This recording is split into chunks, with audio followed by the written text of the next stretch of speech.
Hello everyone. Doing intros is really hard and I'm really not used to this, and I see my favorite YouTubers and they seem so comfortable in front of the camera and I'm just not yet. I just wanted to be honest. This is really difficult. When I say hi, I'm just like, who even are you? Anyways, I got a new camera for Christmas and it has a viewfinder, so I'm probably gonna be staring at myself.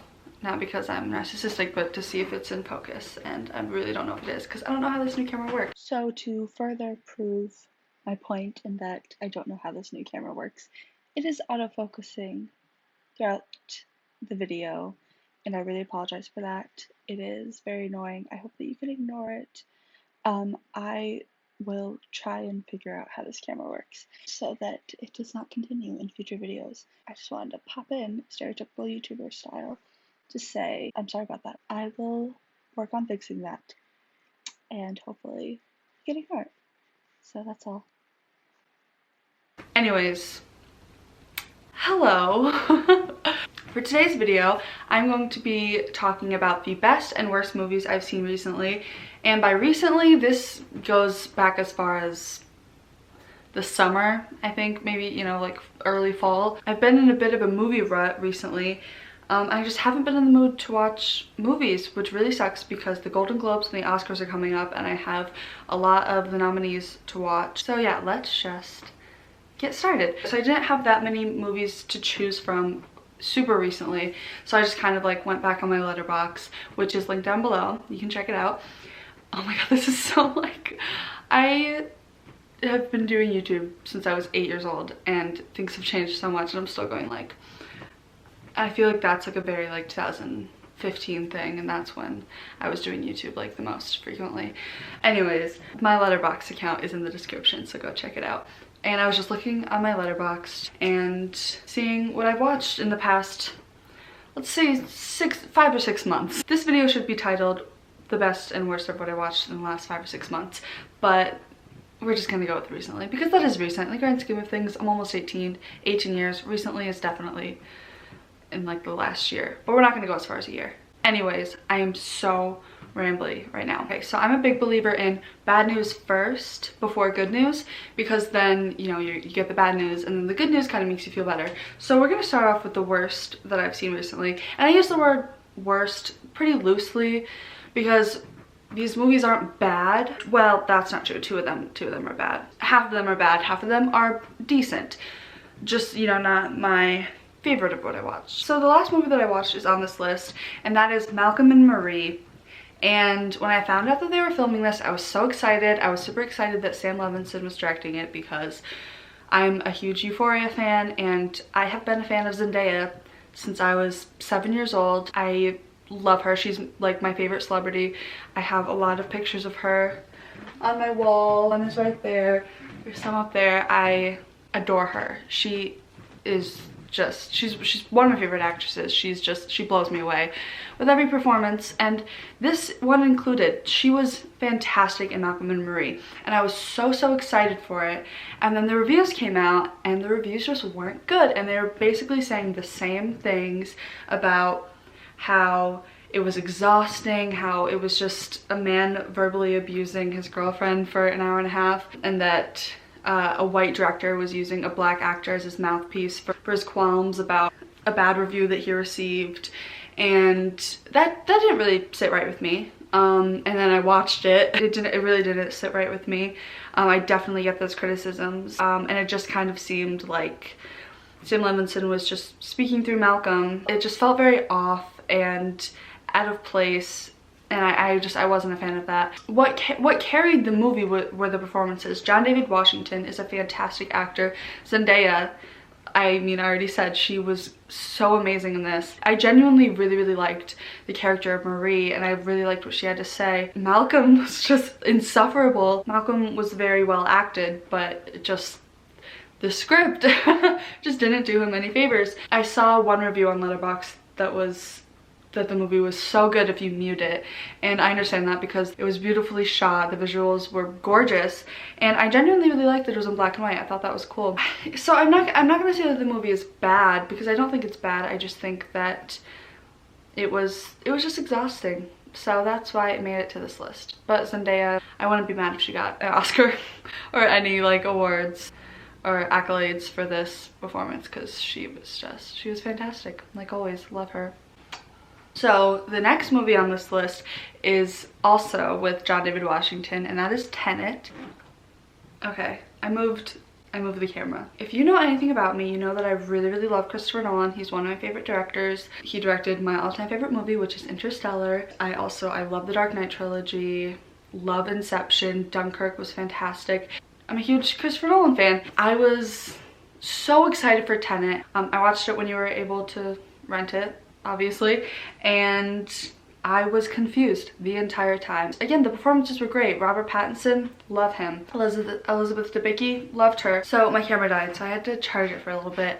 Now I'm back, and I will continue with what I was talking about. So I think I was talking about how I just really didn't like Kenneth Branagh's character and how he was just horrible. I mean, like, he was a good villain, but okay, so I've seen Christopher Nolan get criticisms for the way that he treats women in his movies and how it's mostly like the damsel in distress trope. And I can definitely see that criticism. In this movie, I get it to an extent, but also, spoiler alert, in the end she kills him, so it's like she takes the power back, and I really like that. But just before then, she was just subjected to just intense and extensive amounts of abuse that was just, I feel like it was unnecessary. It was just to show how bad of a guy the villain was. I don't even remember any of these people's names. I feel like we got that point. We didn't need to just continuously see her be abused. I wasn't a fan of that. But John David Washington was great. Robert Pattinson was great. Loved their little friendship. It would have been interesting if, you know, they could have made something more, but, you know, if they really wanted to make the story interesting and have something that I actually understood, putting them together, I mean, a gay romance in a Christopher Nolan movie would go such a long way. I think that would be amazing, but they chose not to do that, so whatever. I was really disappointed. Christopher Nolan, he can do better, and I hope he does in the future. The next movie I'm going to be talking about is one that my sister has been asking me to watch for over a year now. It just didn't seem interesting to me. And the movie is called Fractured. I had no desire to watch it. And then on Halloween, I asked her if she could watch Nightmare on Elm Street with me, and she agreed, only if I watched Fractured with her at some point in time. And that point in time came. I just wanted to get it out of the way, and I was like, fine, we'll just watch Fractured. And I watched it, and I'm like, this is just a wannabe Shutter Island, a knockoff Shutter Island. It was bad, the acting was bad, the plot was bad. The characters were so annoying. I'm not really good with like the technical stuff in movies, so just bear with me, but like that just wasn't my cup of tea with like the cinematography and stuff, and the visuals. It just wasn't interesting, and I was just really bored, and at the end I was just kind of like, okay, yeah, that's kind of what I thought was gonna happen. It just was really bad, but I'm glad I got it out of the way and just watched it. The last movie on the worst list is one of the worst movies I've ever seen, and that is Cruel Intentions. And I should have known. It was the same director as After We Collided, which is oh, I should have put that on the list, because I kind of watched that recently, but like everyone knows that that's really bad, so I feel like that's just kind of useless putting on the list. But yeah, After We Collided was the single worst movie I've ever seen in my entire life. It caused me physical pain to watch that movie, and I'm just gonna leave it at that. But it's the same director as Cruel Intentions. Sarah Michelle Gellar, she played her character the way the character should have been portrayed, and she did a hell of a job. Love that. I mean, her character was still awful. Reese Witherspoon is great too, but just the movie, the direction was so bad, the script was so obnoxious and just cringy, so unenjoyable. Wattpad did not exist when this movie came out, and I felt like I was watching a Wattpad movie come to life, or a Wattpad fanfiction come to life, and it was just, oh, it was just so bad. There's a scene where a main character sexually assaults one of the women, and the next day when the woman comes forward to his sister and says, or his stepsister, and says, hey, I think he sexually assaulted me, Sarah Michelle Gellar's character convinces her that it wasn't sexual assault because she liked it.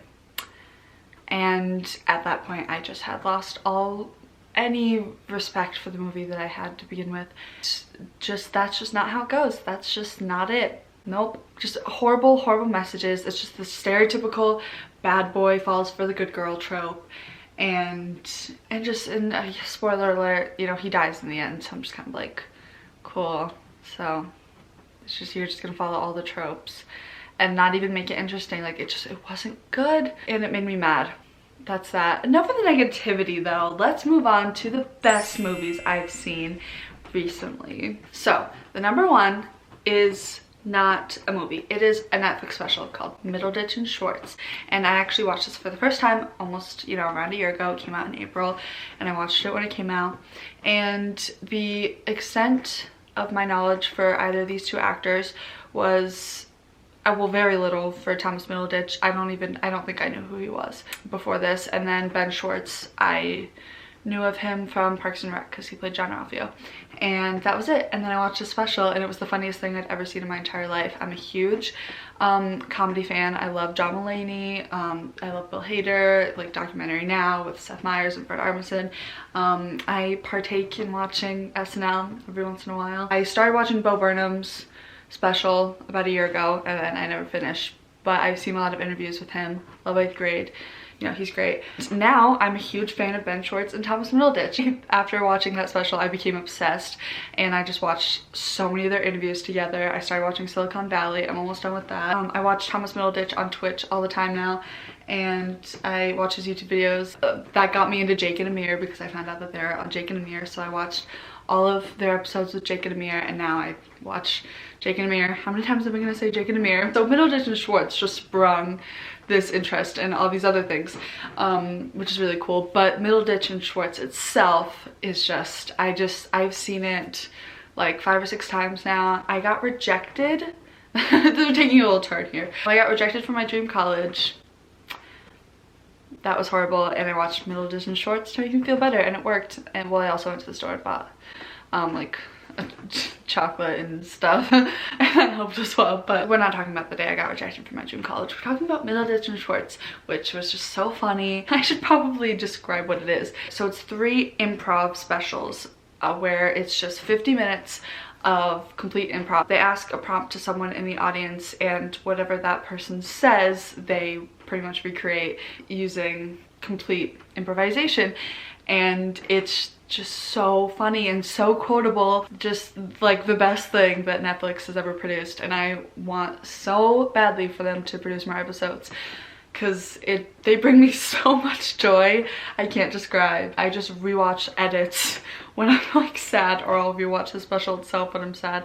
It's so good, and now I'm in love with Ben Schwartz and Thomas Middleditch. I was kind of a fan of Ben Schwartz before this, but I really had no idea who Thomas Middleditch was, and now I'm a huge fan of him. And they're both they both do a lot of work for the Sierra Club and environmentalism, and they like donate a lot of their money to them. So they're just really cool dudes. I'm really glad that I found this special, and it's the single best thing to come out of 2020 without a doubt, and that includes Hamilton, and I'm a huge Hamilton fan, but Middleditch and Schwartz tops it. So the next on the list is Promising Young Woman. It's a female director, Emerald Fennell. I love when movies by female directors come out, well, with good, I mean obviously good female directors, which there are a plethora of them. There's just like an indescribable touch added to films directed by women. I can't describe it. I love female directed movies. This movie also has Bo Burnham, and like I said earlier, I really like Bo Burnham. 8th Grade, one of the better movies that I've seen in my life. He was so funny in Promising Young Woman, which, you know, is ruined later when you find out that his character's a complete dick, but before that his character is really great, and then his character is not great at all, and his character fucking sucks. Anyways, I'm getting ahead of myself.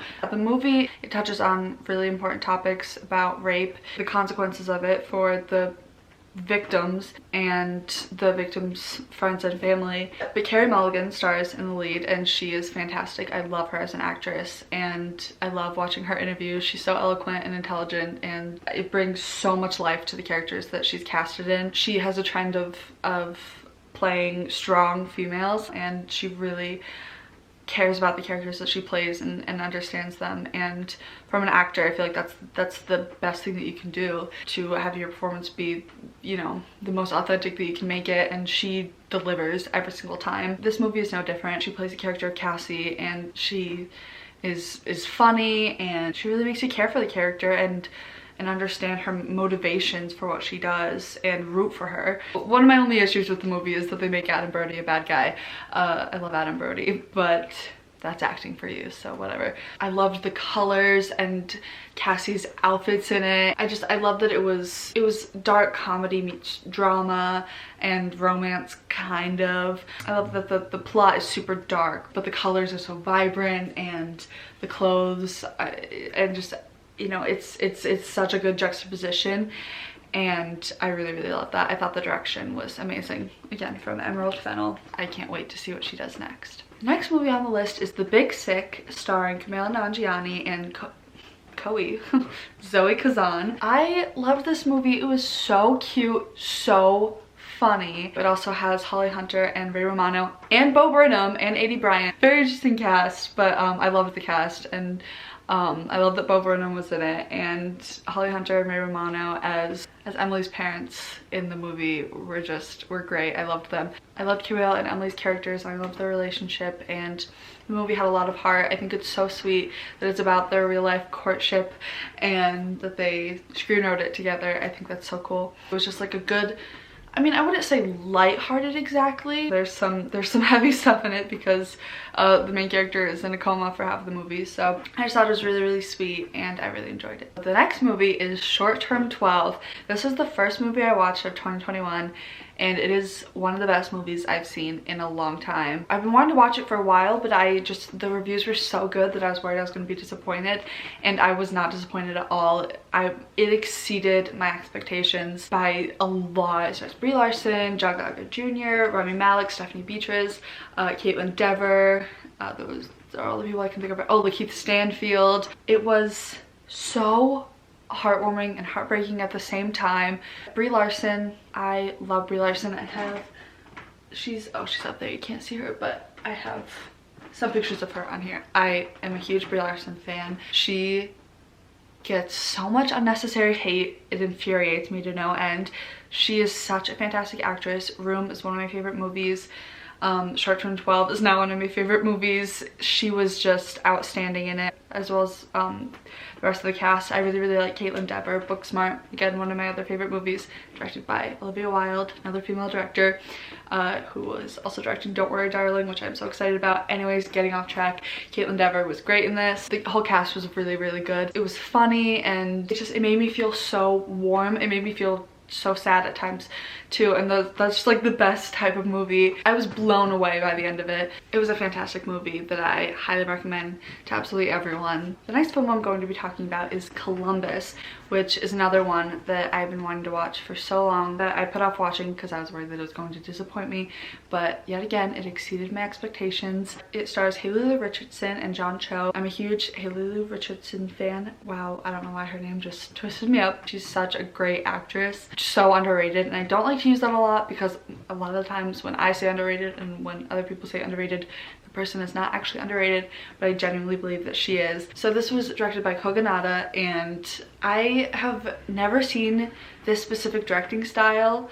You could tell that it's very unique to him, and I loved it. I loved how like still the shots were and how long they lasted for. The entire film felt like an intrusion on two people's conversations, and I loved that. I loved the relationship between the two main characters, and I love how they didn't make it romantic. I love when films do that, when it's kind of a bit of a misdirect. If I want to go all Dylan's in trouble on you, you think that it's going to be a romance, and it's not. Rory Culkin was also in there, which was interesting. His character was kind of weird, but I liked his character. The cinematography was so beautiful. You would think that a movie that talks about architecture a lot in it would be boring, but it just wasn't. It was so interesting. There is so much heart in it, and just the way that the main character, played by Haley Lu Richardson, talks about architecture. Like I said, you would think it would be boring, but she just seems like the character just seemed to love it so much that you wanted to hear what she had to say. And it's just interesting how just this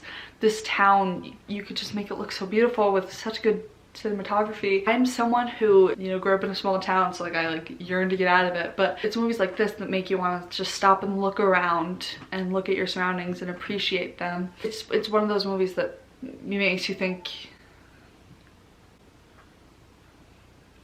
That was weird. It's just one of those movies that make you think that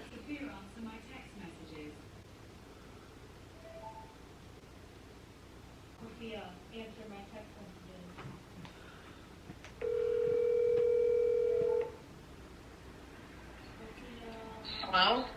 Do you realize how terrifying that is? You weren't answering me. Yeah, because I have my phone on Do Not Disturb. Jesus. Well, I need you. Oh, Kennedy. I literally thought this was the end. Oh my god. Do you like the pink drink? I love the pink drink. Anyways, it's just one of those movies that just kind of makes you think that maybe normal life is okay. And that you just gotta find the beauty in the normal. That sounds so dumb and cheesy, but like, I don't know, it's just movies like this where people just kind of, you just see normal people living normal lives. You're just kind of like, oh, you know, maybe that could be enough for me. This is getting pretty personal, but that's just like what it made me feel like, and it's just a really good movie, so yeah. Okay, so the next movie on this is one that like everyone loved, including me, and I get why everyone loved it, and that is Soul. So basically everything that I just said about, not everything, but the last things I just said about Columbus applies to Soul. Oh my god, it was so fucking good. I didn't expect a Pixar movie to make me feel existential, and yeah, that was my Letterboxd review, but I'm saying it again because it's so true. From a Disney Pixar movie to have these themes just that, like, I feel like so many people can resonate with, about wanting so much more, and then just, you know, taking a second to stop and appreciate what's around you and appreciate your life and the things that you have in it, you know, which I know isn't easy and really possible for everyone, but just, it's a reminder for me to recognize my privilege and my very fortunate life that I live, and just be appreciative of it, and just to enjoy the small moments. And that's another movie that does that really, really well, is About Time, one of my all-time favorite movies. It's probably around here somewhere. I love that movie. My only complaint is that I wish Daveed Diggs had a bigger role, because I love Daveed Diggs and I love his voice, even just his speaking voice, and I would have loved for him to have a bigger part so I could hear his voice more, but that's okay. It was such a beautiful movie. I love like afterlife type movies. I think it's just like so interesting, like different directors and animators take on afterlife and all that stuff. I think it's so interesting. It's just a movie that is just a good reminder to just, you know, take a step back and appreciate what's around you. I know I'm being super redundant, but that's just what it made me think of. That was definitely one of the best movies of 2020 for sure. Okay, so the last movie on this list is The Skeleton Twins, and as I said earlier, I'm a huge Bill Hader fan. He is so funny and such a good actor. I watched Barry.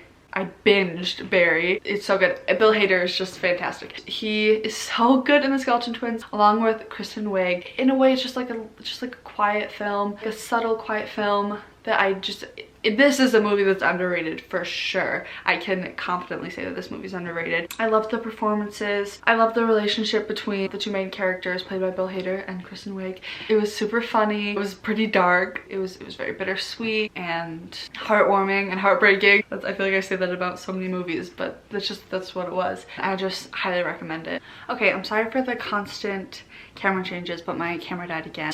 Oh, is this? Okay, I'll figure all this out eventually, don't worry. So that's all I have on the list. I hope you enjoyed this video. I'll see you in my next video. Goodbye.